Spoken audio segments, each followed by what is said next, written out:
This is Dateline, news and conversation. My guest tonight, my good friend from Brunswick, Maine, Bruce Gagnon, the coordinator of the Global Network Against Weapons and Nuclear Power in Space. The topics tonight, on everybody's minds, including here in Russia, Joseph Biden suddenly withdraws from the race for presidency. He anoints Kamila Harris. We're going to get Bruce's thoughts on all of that. Will the Democrats go along with this in their convention coming up next month, a couple of weeks, 2 or 3 weeks, I think? Will it be an open convention, or is she somehow automatically the candidate? And then we're going to talk about the war in Ukraine. We're getting a lot of signals and signs that now even Zelilnsky is talking about wanting to talk peace.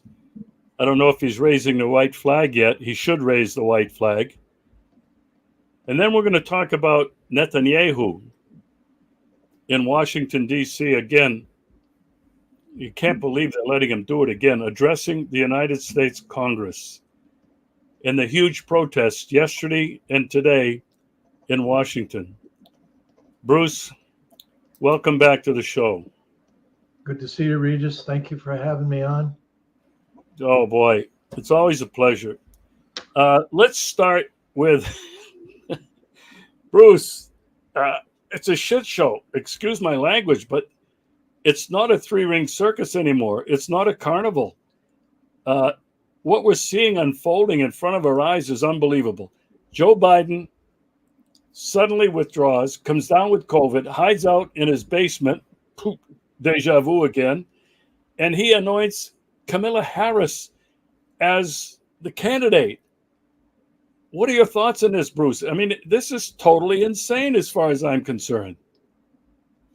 Actually, I read this morning that Biden was threatened by top Democrats.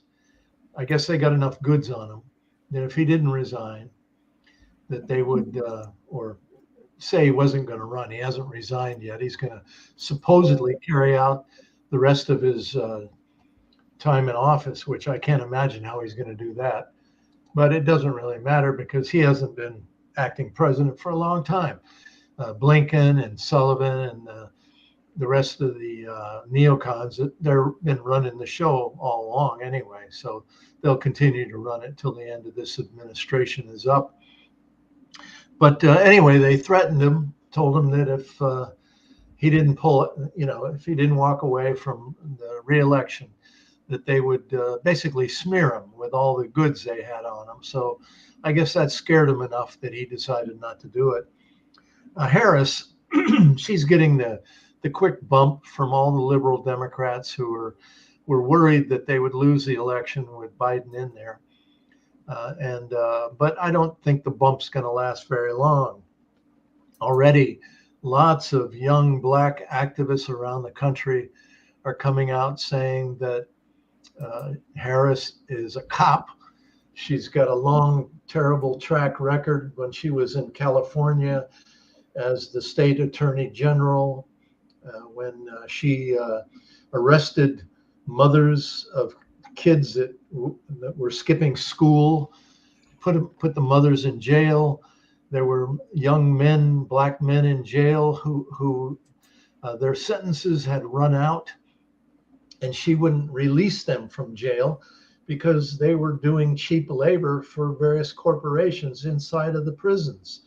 And so she kept them in prison. So it's known that Harris has long been a corporate lackey, and her subservience to AIPAC and the Israeli lobby is well known. She's made speeches to AIPAC over the years, and they're being floated around the internet right now, reminding people how subservient she is. And so, I think as the news gets out about her, her numbers are going to fall. And it's only going to energize, I'm sure, the Republican base even more. I read today, somebody sent me a link to this new website, which looks pretty legit. And these two guys seem really very smart and well informed, have done a lot of research. They claim Kamila Harris is not even a citizen of the United States. She's definitely not an African American or black. Her ancestry is not American citizen. Have you seen any of that? What are your thoughts? I mean, they've also claimed that Barack Obama was never born. He wasn't born in the United States. Was never an American citizen, and yet he became president, and he was president for 8 years. Are they pulling the same gig with Kamila Harris? What are your thoughts on that?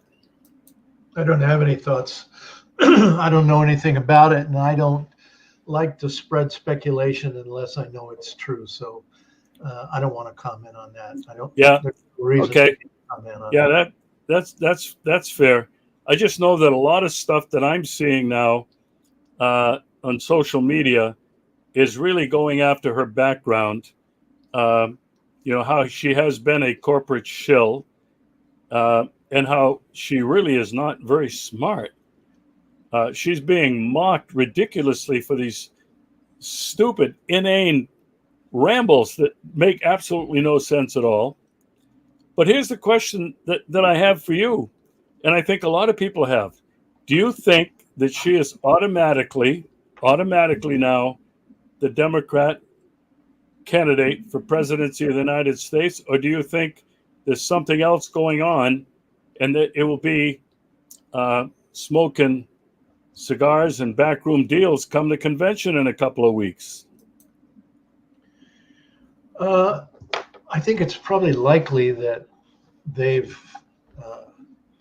all kind of come together and are going to be pushing her because they want a lackey, and she's a lackey, and she's performed as vice president as a lackey. So they essentially trust her to do as she's told. I don't see much movement inside of this Democratic Party that is full of these so-called liberals who, they call Biden the greatest president in history. I saw an interview with a local Democrat somewhere in this country. He's one of the chairs of the local committee in his town. And he was saying Biden was the greatest president in U.S. history. I mean, the Democrats are so out of touch with reality that I think they're going to basically, open their arms and embrace Harris. But I'm not a part of that party, so I don't have any inside information. I noticed she's already talking about abortion. Which the Democrats have had many years chances to make abortion fully legal and enshrine it into unbeatable elements of the government's laws. They haven't done that, and they keep using it as an election thing to attract white women mostly. So I think that's going to be one of her big strokes in this campaign.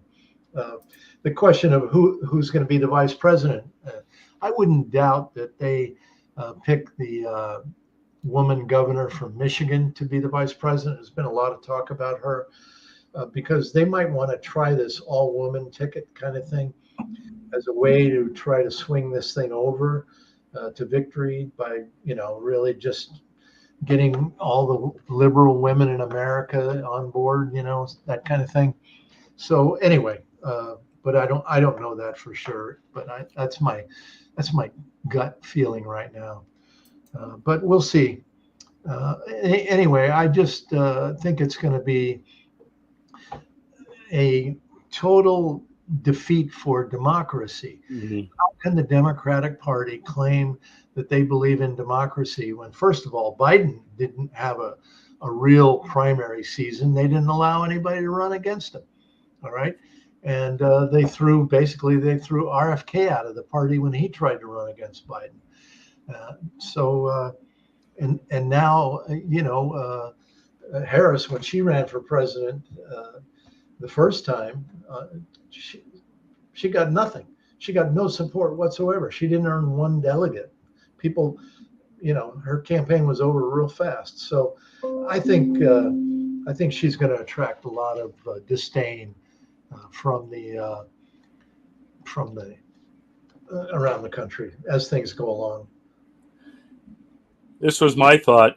I really couldn't believe that he anointed Kamala Harris, given her background, which is already coming out and will continue to come out, not just from Trump, but all kinds of independent people, all kinds of alternative media. They're already digging into her past, which is not at all very illustrious. I thought when he anointed her, this was like just giving up and saying, okay, we're not going to sacrifice like Gavin Newsom or I don't know who else they might have, wanted to put up for president, save him for later. And she's the sacrificial lamb. That was my first thought. I cannot believe. Well, I'll tell you what. If she is their candidate, I will watch the debate between Donald Trump and Kamala Harris. I think that will be one of the most exciting pieces of entertainment that we could possibly hope for. What are your thoughts? Yeah, I think it would be entertaining for sure. I think Biden sort of had to endorse her. I'm sure he was told to do so.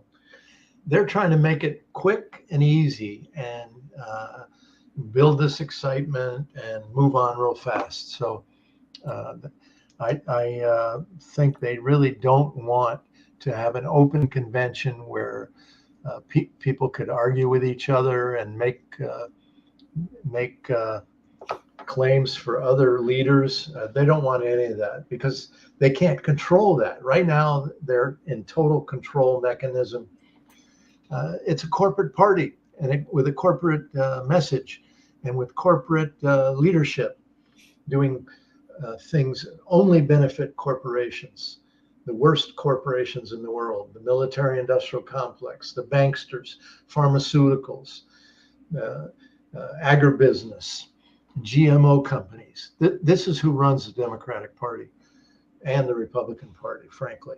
So, and AIPAC, of course. So they don't want to open things up. They can't afford to. Here's something else. There's been a lot of whispering that Barack Hussein Obama has been this voice, this influencer behind everything. I wonder what your thoughts are on that. And I think it's probably not just Obama and his following, but it's Obama and the Clintons for sure, in my mind. Yeah. They are a powerful force. But on the other hand, Bruce, Trump also has some powerful backers. I don't know who they are, but in terms of the Democrats, do you think that Obama and the Clintons have an agenda with this? Do you think they're part of it? I think they are. I think there's no doubt about it. The Clintons have controlled the Democratic Party ever since they left after the Bill Clinton's second term. They stayed in control of the party. They tried to install Hillary as president, didn't work out. And but they put their people inside of the administration of Biden. It was Hillary's people and Obama's people, and they're all the same people basically that were running Biden's administration. And again, the Jewish lobby is just so powerful. They control the entire Congress. If you don't swear loyalty and actually sign a pledge to supporting Israel, they come after you. AIPAC runs somebody against you in your primary and they get rid of you. And that's how things work in Washington now. Who really runs this country are competing regional oligarchs from New York City, from Miami, from Dallas, from Seattle, from Chicago, from Boston, LA, San Francisco, all over the country. Miami, I think I said Miami. These regional oligarchs compete, and they have their people inside both parties, and they compete with each other. And that's why they've worked together fairly well over the years, even though they are in two different parties, because the United States was extracting enough spoils from around the world, from the global south, where everybody could be paid off and they all could be sort of happy. It's sort of like a mobster, mafia uh, uh, operation across the country, where they compete with each other at times. They have different agendas, but there's enough money to be made that everybody stays happy. Now and then they shoot each other, they kill somebody, they assassinate somebody, then they have a truce that lasts for a while. I wrote a poem about this very recently on my blog, and I told the story about when Teddy Kennedy, Senator Teddy Kennedy from Massachusetts, the brother of John and Bobby Kennedy, in his later years, he went to Texas. I saw it on C-SPAN, and he went and received an award from Daddy Bush, George Herbert Walker Bush, the first President Bush, a Lifetime Achievement Award. And I thought, why would Kennedy go and receive an award from Daddy Bush, who was one of the people involved in the assassination of both his brothers? Why would he do this? But then when I started thinking about it, it was like, yeah, this is how the mob works. And now and then they kill each other, because of competing interests. But in the end, they still work together. They come up with a truce, and and everybody gets paid off. Everybody's happy. I think that's the way politics works in America between the two parties. Regional oligarchs control the country, and anybody from the outside, if you're not really vetted and controlled, then you're not going to be let in. The great journalist John Pilger, right after Obama got elected, I saw a speech that he made, and he said, in Obama's book, everybody writes an election book before the election. In his book, there was a missing year where all Obama said, was that he went to work for Business International Corporation. That's all he said. Didn't tell anything where he went, what he did during that year. And Pilger said, oh, I know who they are. Business International Corporation is a longtime CIA front. So it's clear to me that Obama was recruited by Zbigniew Brzezinski from Columbia University. He was teaching at the time. They identified Obama there as a student early on as smart, ambitious, with no real integrity. He was so ambitious, he would do anything to climb the ladder. So they ran him through the CIA operation. So I think anybody that gets to be president has to be vetted by the CIA that ultimately runs our country today. That's who's really in charge. So all these democratic public relations things like primaries and debates and even elections, it's all just part of the show. Everything is predetermined. And even if they have to go in and change the voting machines, which they easily can do now because with technology, they'll find a way to make sure their preferred candidate wins. I have a couple of thoughts. The first one is occasionally they kill each other, just like the mafia dons. Yeah. Whether they were in in New York or they were in Miami or Cuba or wherever they were, once in a while they killed each other off. And then there was a truce. So John Kennedy was one, Bobby was another, Martin Luther King, Malcolm X, and there's others that have disappeared because they threatened too much the mafia, the mob. What about this attempted assassination of Donald Trump? There's a lot of people saying that it was staged, that he was not supposed to die. They're saying that he didn't even get nicked by the bullet, that it was a package of fake blood behind his ball cap. And there's other people saying that, you know what, it's a sign from God that he was anointed to save the country. What are your thoughts on that attempted assassination? I don't think it was either one of those two things. I think it was a lucky break on his part. He turned his head just at the right moment. If he hadn't turned his head, his brains would have been blown out of his skull. And I do believe that it was an assassination attempt by forces, CIA type forces, in order to prevent two very important things. Number one is an end to the Ukraine war. It's been fairly clear that Trump has been saying that he wants to end the Ukraine war. And number two, they're worried how he might be with NATO. The Democrats have been pushing this massive NATO expansion into the Asia Pacific now, as well as throughout Eastern Europe, and the encirclement of Russia and China with NATO.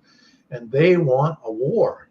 And I think they're worried that Trump might not be so big on that as well. So those two things led to this assassination attempt, just like Kennedy was ultimately assassinated because he made that famous peace speech at American University not long before he was killed, where he said that the Russians are people just like us, and they want peace, and we need to have peace together.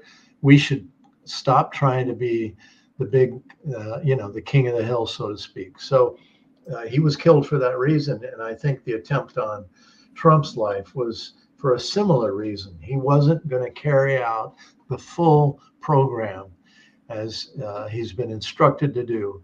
He's a little too independent, and they wanted to take him out. All right. Do you think that he's really an independent? Obviously, somebody wanted to kill him. I have said months ago, because of his populist positions, because he's against NATO, he wants them to pay 2 to 3% of their GDP to defend themselves. And I think there's only a handful of the 30-some NATO states now that are meeting their 2% GDP. So he's threatened the EU, he's threatened NATO, he's threatened to end the war in Ukraine. Lots of good reasons why somebody would want this guy dead. And I said, if they don't kill him before the election, they'll get him afterwards if he's elected and he does this stuff. Do you think he's out of the woods? I know many people have anointed them as the savior. This was a sign of God. Do you think Trump is out of the woods? I don't think he's a savior. I think he's a corporate man. Just, in the end, he's going to represent corporate interests. He's already talking about placing huge sanctions on China to try to destroy their economy. We all see how sanctions didn't work against Russia, but now Trump wants to do that against China. He's going to support Israel all the way down the line. He's going to support the corporate money domination of the country. And he won't stand up for the working class, and he won't stand up for the poor people. And, so I don't have any faith or love for Trump at all. But I'm just saying that on this issue of NATO and the issue of Ukraine, there are two places that the Mr. Big, as I like to call the deep state, doesn't want to take any chances with him when they know that Harris will do whatever they tell her to without any hesitation. Yeah. Wow. I find it all really, I don't know, not only hard to believe. I mean, I think it is one hell of a shit show. I mean, Americans are being treated to something like they have never experienced before, ever. Uh, I cannot believe how so many of my friends are staunch Democrats. They're buying it all. I mean, I have a hard time believing it. I really do. All right, you mentioned IPAC and how powerful they are. I've done a couple of shows, been called an anti-Semite, uh, but you brought it up. IPAC is incredibly powerful. If you speak out against them or their candidates, not only do they pour millions and millions of dollars in a local election or election for congressmen or senators against you, they will destroy you. They will defame you in the media that they own. Now, speaking of this Jewish lobby, Netanyahu is in Washington now. He's going to speak before the Congress again. I've been reading that there were very large protests yesterday in the Capitol in the Rotunda by 300 or 400 Jews who were protesting against him. I've been reading that there are huge protests against him in Israel. They want him to resign. Bruce, what's the temperature? What's going on in the United States about his, again, visit to the United States and speaking before the Congress, I mean, this is unbelievable in itself, but it's the second time. Is he there begging for money? Is he here? Is he there in the United States begging for support? Is he threatening the United States? Bruce, what are your thoughts on what's really going on with this visit? Well, as you're interviewing me, there's a huge protest in Washington. I was watching it before you and I came on the air. It's live, being broadcast live. And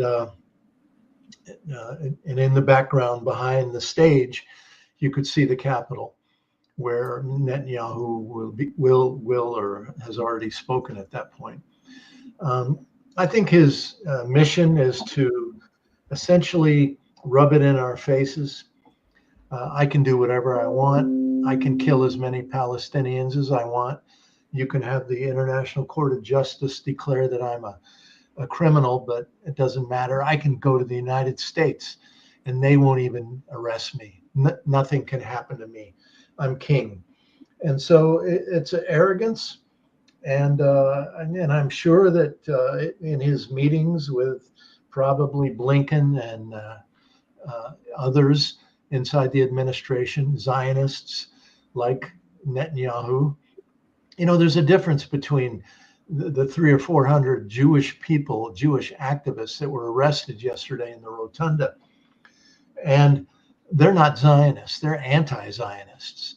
And then the Zionists are the ones that have been doing the genocide against Palestinians since the Nakba, long ago, 75 years ago now.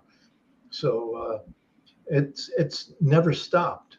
And that's why we're on the verge of world war today, as Yemen, Hezbollah in Lebanon, people in Iraq and Syria and Iran are supporting the resistance movement inside of Palestine against the Zionists.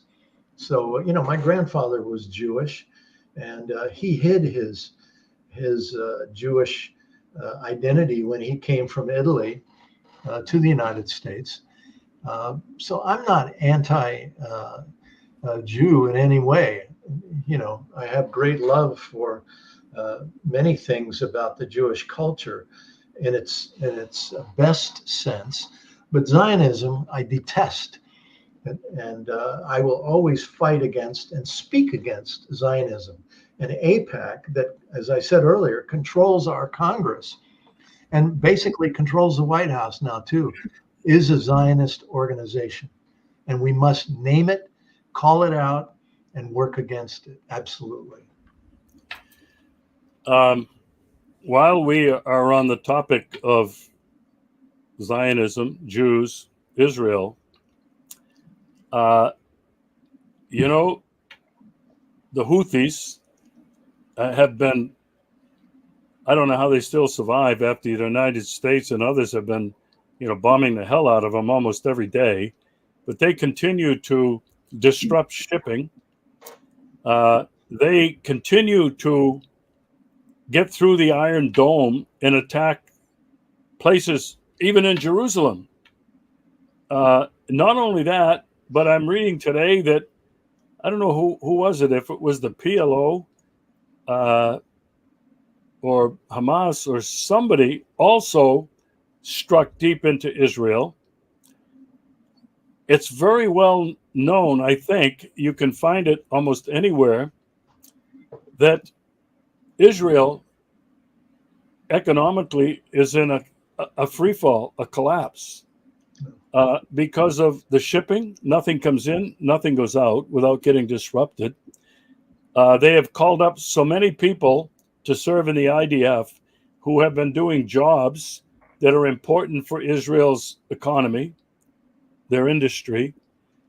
I've had many people tell me, people who are very much involved in what's going on in Palestine and Gaza, that Israel is losing.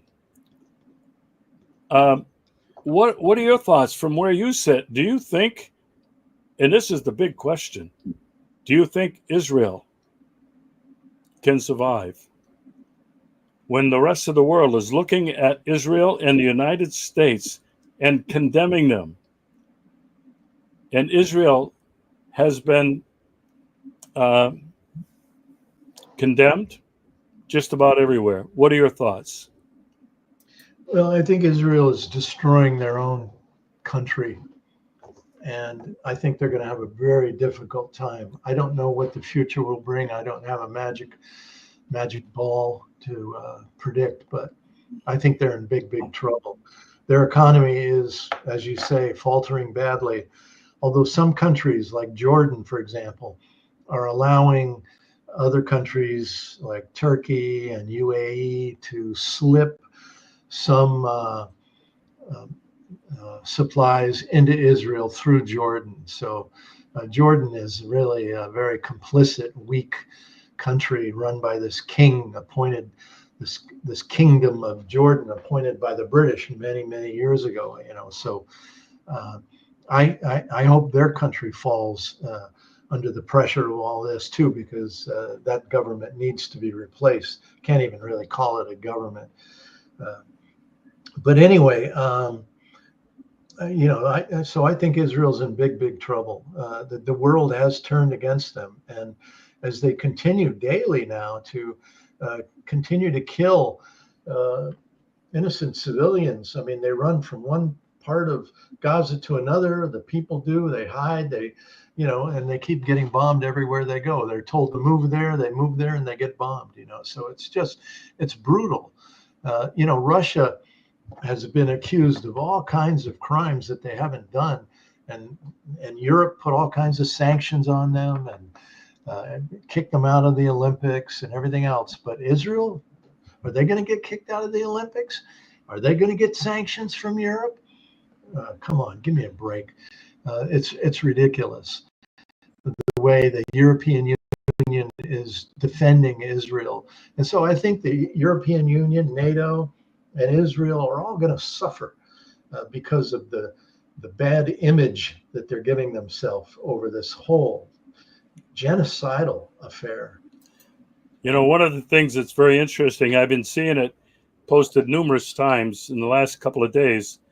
Sergei Lavrov, the foreign minister from Russia, who has no peers anywhere on the world stage. He has said Russia basically is running out of patience. We have shown what we can do in Syria with their defense of Assad and his government and basically destroying ISIS and what other rebel groups are there.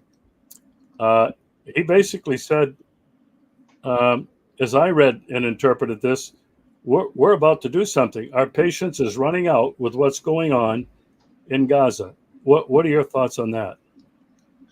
Yeah, I saw that too. I don't know what it means. I have no idea. You know, I'm going to have to leave fairly soon, and I hope we can talk about Ukraine before I go. I've got some things I would like to say about that. Well, all right, let's do it. Lots of signals coming out of Ukraine. They're ready to talk peace. On the other hand, Putin in Russia said Zelilnsky's peace plan is a non-starter. This is just not ever going to happen. What's your take, sitting on that side of the Atlantic, about what is happening in terms of Ukraine? Well, I think Ukraine is getting a little nervous because they fear that Trump will get elected. Again, we talked about this earlier, that Trump is calling for an end to the war in Ukraine that the U.S. and NATO have been keeping alive. It would have ended long ago without the support, active support of the U.S. and NATO. And in fact, U.S. and NATO have been pushing their ISIS people. You know, U.S. Julian Assange with WikiLeaks years ago released cables showing that the U.S. had created ISIS, and it was their terrorist organization used to go against, for example, Syria and other countries. These ISIS fighters have now been brought into Ukraine by the U.S. and NATO to supplement the declining military of the Ukrainian government because they've lost so many troops. But now, so I think they're in big trouble, and they know it. They would try to hold on if they could with let's say a President Harris, but under Trump administration it might be very different. The F-16s that the U.S. and NATO are promising, I think, will soon be arriving in Ukraine. They think that's going to give them a considerable advantage against Russia. I think they're fooling themselves there. The other thing that's very frightening is that the United States has been flying B-52s into Romania, and in recent days they were flying right up to the border of Russia, 2 American B-52 nuclear bombers. And so the United States, as they're losing this war in Ukraine, U.S. and NATO, they're trying to escalate. At the same time, Japan and the United States are doing naval maneuvers on the other side, the Asian side of the Russian borders, right up against Russian territories. So the U.S., Japan, and the U.S. and NATO and Europe trying hard to really put a loaded gun to Russia's head, saying, you will back down to us or we will come get you with everything we have. The United States is already saying they're going to deploy medium-range nuclear missiles into Europe, something that they did in the early 80s. In 1983, I was organizing protests in Orlando, Florida, outside of the Martin Marietta factory, where they were building the Pershing II nuclear missile that was deployed in Germany in 1983. So the United States did this, but in 87, Gorbachev and Ronald Reagan created a treaty to pull out all those nuclear missiles out of Europe, those medium-range nuclear missiles that could hit Europe. And screen just went dark. Oh, there it is. We're back. But anyway, the 87 treaty pulled these nuclear missiles out of Europe. But when Trump was president, he pulled the U.S. out of that treaty, the INF treaty, it was called, Intermediate Nuclear Forces Treaty. So now the U.S. is going to put them back in there. So the U.S. is really escalating for fear they're going to lose this war against Russia. And it's really, I think right now, a very, very dangerous moment. We all need to be on the street now more than ever. I agree. Living here in Russia, watching the daily escalations. First, it was these Reaper drones or whatever they call them that were flying daily missions either over the Black Sea or along the borders of the Black Sea in Romania. And now you mentioned the B-52s, which have been flying also, I heard, along the area between Russia and Alaska. And Russia scrambled some MiGs to ward them off as they were heading towards Russian waters. They were outside or coming from outside international airspace. When you look at it from Russia's perspective, these are all nuclear-armed B-52s. The F-16s are capable of being armed with nuclear weapons. What is Russia to think? At any moment, every day, the United States could inflict incredible harm on any parts of Russia they wanted within a matter of minutes, and Russia would have really very little time to decide, is this real or is this just another provocation? Bruce, Russian people do not seem to be thinking about this. They don't seem to be afraid. But as an expat, as an American sitting here watching this and following it every day, I'm saying, Bruce, we are ever so close to nuclear war. Because even if the United States attempts a first strike attack on Russia, Russia has this dead hand, or whatever you want to call it, response to unleash everything they have, not only from the land, but from the sea and from the air, and we're all going up in smoke. This is my real concern, my real fear. What are your final thoughts, Bruce? Do you think there will be peace? I'm convinced that Russia not only is winning and has won this battle against the United States and NATO, but will those crazed people in Washington realize they've lost, push the button? Well, I'm sure the Russian people are thinking about all this. How could they not? But I think you're correct that they're not, life day to day goes on, and they're trying to live with as much joy and purpose as they can. And largely because they trust their government. They have faith in their government. They have faith in their president, Vladimir Putin. But, the Ukraine, not too long ago, just a few weeks ago, maybe a month ago or so, they launched drones at a Russian early warning radar facility deep inside of Russia, something that the Russian military uses to keep an eye on any chance of a U.S. attack against them, a nuclear attack against them.